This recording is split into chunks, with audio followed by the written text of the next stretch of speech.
आज की क्लास के तहत कक्षा 12 के विद्यार्थी जो आपका लेसन 1 है राष्ट्र निर्माण की चुनौतियाँ, इसकी स्टडी आपको करना है।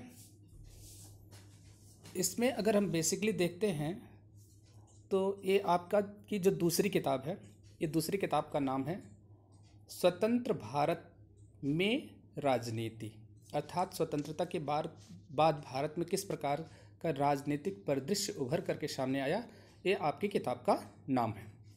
और इसमें जो आपको पढ़ना है, जैसे मान लीजिए हमने कह दिया कितने चैप्टर्स हैं टोटल, आप देख लीजिए, क्योंकि आपको अलग से नोट्स बनाना है। जैसे कि आपको इसके पहले जो स्वतंत्र मतलब समकालीन विश्व की राजनीति का पहला चैप्टर आपको ऑफलाइन क्लास में पढ़ाया गया है, और दूसरी किताब से हम पहला चैप्टर राष्ट्र निर्माण की चुनौतियाँ, जो किताब का नाम है स्वतंत्र भारत में राजनीति, इसके लिए आप लोग अलग से नोट्स बनाइएगा।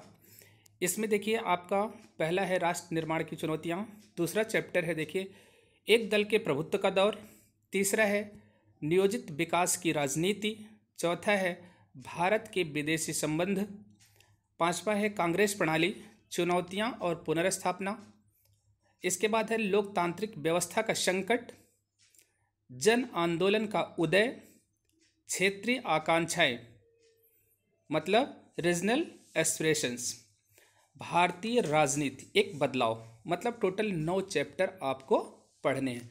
देखिए मैंने यहाँ पर फिक्स किया कहाँ पर कितने नंबर से आपका प्रश्न आना है।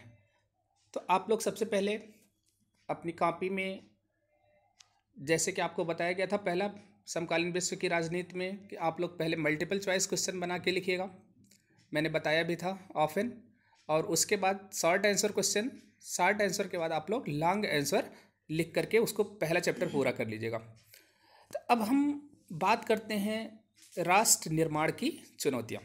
पहला है चैप्टर। इस चैप्टर के तहत अगर हम देखते हैं तो हमको जो बेसिक चीज़ समझ करके आती है कि स्वतंत्रता के बाद जब भारत स्वतंत्र हुआ तो भारत में छोटे छोटे जो राज्य थे जो कि ब्रिटिश शासन के अधीन थे, लेकिन स्वतंत्र होने के बाद जो 1947 का हमारा स्वतंत्रता अधिनियम पारित हुआ, उस स्वतंत्रता अधिनियम को भारत को 2 डोमिनियन स्टेट तो बना दिया गया, एक स्वतंत्र पाकिस्तान और दूसरा स्वतंत्र भारत। लेकिन इसी में जो भारत में छोटे छोटे अन्य राज्य थे जिन्हें हम देशी रियासतों के नाम से जानते हैं, और ये लगभग एबव 500 थी, मतलब 500 से ऊपर। स्वतंत्रता अधिनियम में इस चीज़ का जिक्र कर दिया गया कि अगर ये देशी रियासतें भारतीय संघ में विलय नहीं करना चाहती हैं तो वह स्वतंत्र रह सकती हैं। तो भारत के समक्ष एक चुनौती आई कि भारत स्वतंत्र तो हो गया, लेकिन अब भी स्वतंत्रता के पहले जैसे यह विभिन्न मतलब छोटे छोटे राष्ट्रों में बटा हुआ था, वैसे अब भी छोटे छोटे राष्ट्रों में क्या होता, बटता, अर्थात भारत में कई देश बन जाते। तो पहली जो चुनौती आई राष्ट्र निर्माण की, अगर हम देखते हैं तो यहाँ पर देखिए सबसे पहली जो चुनौती हमारी है वो एकता की समस्या। किसकी समस्या है? एकता की समस्या, कि भारत में किस प्रकार से एकता स्थापित की जाए।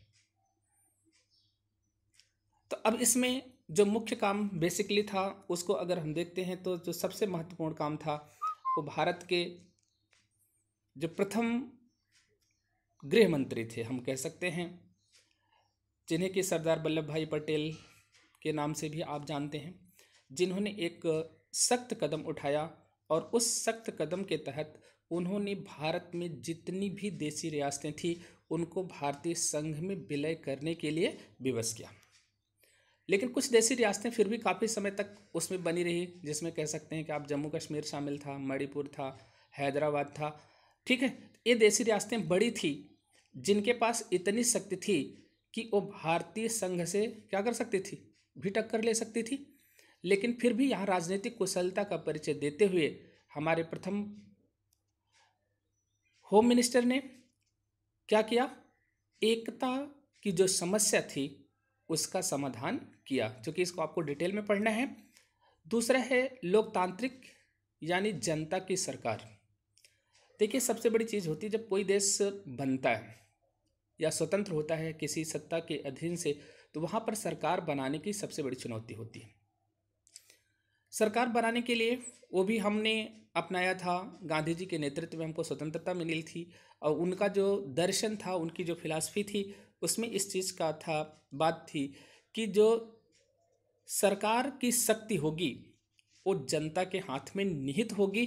तो जनता के हाथ में शक्ति देने के लिए लोकतांत्रिक व्यवस्था स्थापित करना क्या था, देश के समक्ष एक बड़ी चुनौती थी।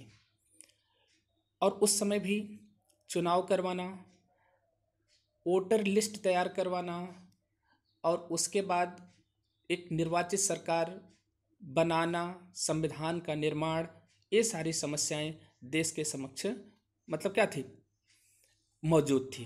तो इसको किस तरीके से इसका समाधान किया गया, यह भी आपको इस चैप्टर के अंतर्गत पढ़ना है। तीसरा है प्रगतिशील राष्ट्र, यानी सभी के लिए न्याय, मतलब सबको न्याय देना देश के समक्ष तीसरी चुनौती थी। तो जो पहला चैप्टर है हमारा राष्ट्र निर्माण की चुनौतियां, इस राष्ट्र निर्माण की चुनौतियों के तहत हम इस चैप्टर के तहत मतलब इस चैप्टर में हम 3 समस्याओं के बारे में बेसिकली पढ़ेंगे। पहला है एकता की समस्या, दूसरा है लोकतांत्रिक यानी जनता की सरकार स्थापित करना, और उसके बाद तीसरा है प्रगतिशील राष्ट्र यानी सभी के लिए न्याय देना। ये क्या है, ये मुख्य समस्या है, और इसका समाधान किस तरीके से किया गया यह इस चैप्टर में दिया गया है। यहाँ पर एक चीज़ आप लोग जान लीजिए। सबसे पहले हम लोग जान लेते हैं कि चूंकि अब राष्ट्र निर्माण, तो सबसे पहले यही जान लेते हैं कि राष्ट्र क्या होता है। देखिए, जो राष्ट्र है ना, वो अंग्रेजी शब्द नेशन से बना हुआ है, और नेशन जो है लैटिन वर्ड नेसियो से लिया गया है, जिसका अर्थ होता है जन्म या जाति। ध्यान दीजिएगा, राष्ट्र शब्द अंग्रेजी शब्द नेशन का हिंदी रूपांतरण है, और नेशन जो शब्द है वो लैटिन वर्ड नेसियो से लिया गया है, और इस नेसियो का जो अर्थ होता है वो जन्म या जाति। अगर शब्द की उत्पत्ति की दृष्टि में हम राष्ट्र को उन व्यक्तियों का समूह माने जो किसी एक ही जाति से संबंधित हों, तो जिन विद्वानों ने जाति को आधार मानकर राष्ट्र की परिभाषा की, उनमें मुख्य रूप से जो हमारे राजनीतिक विचारक आते हैं वो हैं बर्गेस, लीकॉक, पेरियार, फराडे आदि के नाम मुख्य रूप से आते हैं। तो इसमें जैसे लीकॉक ने परिभाषा दिया, बर्गेस ने परिभाषा दिया, पेरियार ने परिभाषा दिया। जैसे पेरियार फराडे की जो परिभाषा है, उन्होंने कहा नस्ल की साझा और भाषा, आदतें, रीति रिवाज और धर्म की समानता ऐसे तत्व हैं जो राष्ट्र का निर्माण करते हैं। अब देखिए, अब यहाँ पर लिखा गया राष्ट्र निर्माण के प्रमुख तत्व क्या है। राष्ट्र निर्माण के प्रमुख तत्व में अगर हम जानते हैं तो सबसे पहले आती है राष्ट्रीय भावना, दूसरा है उचित जनहित सत्ता, तीसरा है राष्ट्रीय समुदाय का स्वतंत्र अस्तित्व, और इसके बाद है विभिन्नता में एकता की स्थापना। ठीक है, तो सबसे पहले जो है राष्ट्रीय भावना। भावना क्या होती है? भावना एक अमूर्त रूप है जो लोगों को प्रेरित करती है एक साथ क्या होने के लिए, इकट्ठा होने के लिए। मतलब जो दिखाई नहीं पड़ती लेकिन एक स्ट्रीम फ्लो होती है जिसके तहत हम देश के लिए कुछ भी करने को क्या हो जाते हैं, तैयार हो जाते हैं। उसके बाद कहा उचित जनहित सत्ता। जनहित सत्ता मतलब समझ रहे हैं कि जो हमारी सरकार स्थापित हो वो जनतांत्रिक सरकार हो, तभी तो लोगों का जब सरकार में विश्वास होगा तो लोग राष्ट्र के प्रति क्या होंगे, समर्पित होंगे। अगला है राष्ट्रीय समुदाय का स्वतंत्र अस्तित्व। जो हमारा राष्ट्रीय समुदाय हो वो किसी शासन सत्ता के अधीन ना हो बल्कि क्या हो, स्वतंत्र हो। इसको आपको ध्यान में रखना है। इसके बाद विभिन्नता में एकता की स्थापना करना। किस प्रकार से देखते हैं, अगर हम भारत में देखें, अगर हम दक्षिण भारत को देखते हैं, हम उत्तर भारत को देखते हैं, हम पश्चिम को देखते हैं और पूर्व को देखते हैं, तो किस प्रकार से विविधता है, लेकिन उस विविधता में भी क्या की गई, एकता स्थापित की गई है। ठीक, ओके, सभी विद्यार्थी इस क्लास के तहत आज केवल इतना जानें कि आपको दूसरी किताब में कितने चैप्टर को पढ़ने हैं, उन सारे चैप्टरों का नाम लिख लीजिए। और जो पहला चैप्टर है राष्ट्र निर्माण की चुनौतियाँ, देश के समक्ष कौन 3 चुनौतियाँ हैं उनको सोचें और अपने दिमाग से ये करें कि उनको अगर आपको के समक्ष चुनौती होती तो आप कैसे उसको हल करते। उसके बाद फिर आपको बताया गया राष्ट्र की परिभाषा, राष्ट्र शब्द किस शब्द से बना है, कैसे उसकी उत्पत्ति हुई, उसके बारे में पढ़ेंगे, लिखेंगे, अपनी किताब से पढ़ेंगे तो सारी चीज़ें उसमें क्लियर हो जाएंगी। Okay, thank you for this class. अगली क्लास में हम लोग राष्ट्र निर्माण की जो प्रमुख चुनौती है, एकता की समस्या, उसके बारे में पढ़ेंगे। Okay, thank you for this class.